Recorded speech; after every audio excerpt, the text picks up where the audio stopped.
Hi, this is Sarah Camus with CityNet Magazine, and we're at Comic-Con 2023 here with Ken Lashley. Hello. I want to ask a few questions of, your opinions, whether they're positive, negative, of AI within your industry. We're a very, established artist, so I kind of want to get your opinion on it.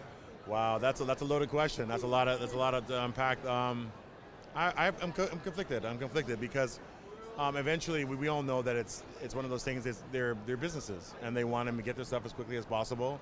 And when you call me up to do a cover, it takes 4 or 5 days, maybe. Usually I do it in about 24 hours, 48 hours if it's really fast, and it's minutes on an AI machine. So I mean, like, you can't fault, I guess, a company for doing those kinds of things. It's just, where do they get the material from? It comes from all the hard work of a lot of artists over the years who have that's where they're mining all the artwork from, and their amalgamation of all these people, and it's a horrible way to do business. But at the same time, we didn't complain when they made Photoshop and got rid of some other jobs. We didn't care when we used programs to get rid of some of the lettering. I mean, letter artists lost their jobs. We didn't care about that. I mean, it's just that now it's comes to a point where we don't care about AI doing this. We don't care about AI doing this, helping with our phone. When it comes to, and our phones do certain things for us, so we don't care about that. But now when it becomes a job that you want to do, now you care, right? So I'm conflicted. Part of me is saying it's a horrible thing for the industry, but it's inevitable.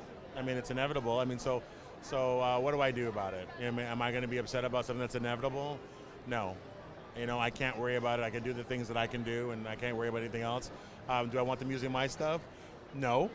You're right. Now, I just be honest with you. It's one of those things where I think to myself, what can you do about it? And I said, what really comes down to the heart of it, it's these are you're worried about jobs, right? So you're worried about jobs.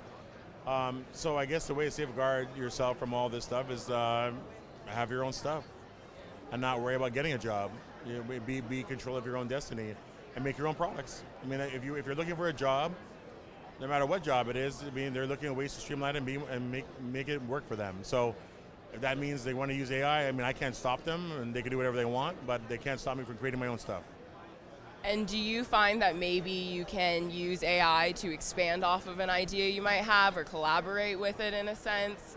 I sure as heck wouldn't do that, because it's like I just don't think that's something I could. I have enough skills. I would do my own thing. But I can see how that could be beneficial to some artists. But my skill is drawing, so I think I would just use my own skill. And I encourage the AI machine to do their own skills. But it's one of those things I think that you can't worry about. I mean, because it's going to happen regardless. Like worrying about something that you can't control. And is it awful? I think in some ways, in the application of it, it can be. But overall, you can't stop them from doing it. So just do your thing. But for me, would I use AI to help me with my stuff? No, I wouldn't. No, I think there's a beauty in doing it. I still work on paper, right? So I mean, I love sometimes the fight that you have to do, and the paper gives you a fight. So I love that. I love that when you make a mistake, it's like there's to fix that mistake. Instead of me doing undo, it's let me figure out how to be creative with it, get some paint out and fix it. I mean, that's the beauty of what I do, I think.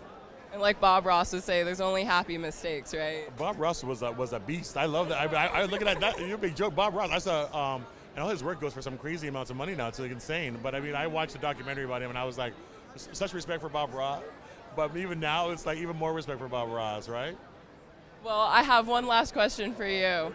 Do you have any advice to someone who's in your industry right now who might be a little uneasy about AI coming up? Wow, that's okay. Well, I would listen. Only worry about things you can control, right? And if you can't control what happens with it, then I guess listen. We can't be blind to what's happening. It would be foolish to ignore it. But at the same time, you can't let that rule your everyday. You have to just get to work and do the best you can and create things they're immune to other people.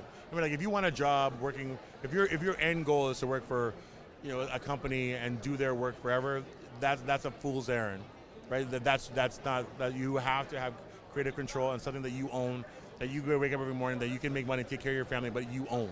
If you don't own it, then this is what's going to happen. That's just straight up. And you can say whatever you want to say. That's the truth. All right, guys, you heard it here with Ken Lashley, and this is Sarah Camus with CityNet Magazine.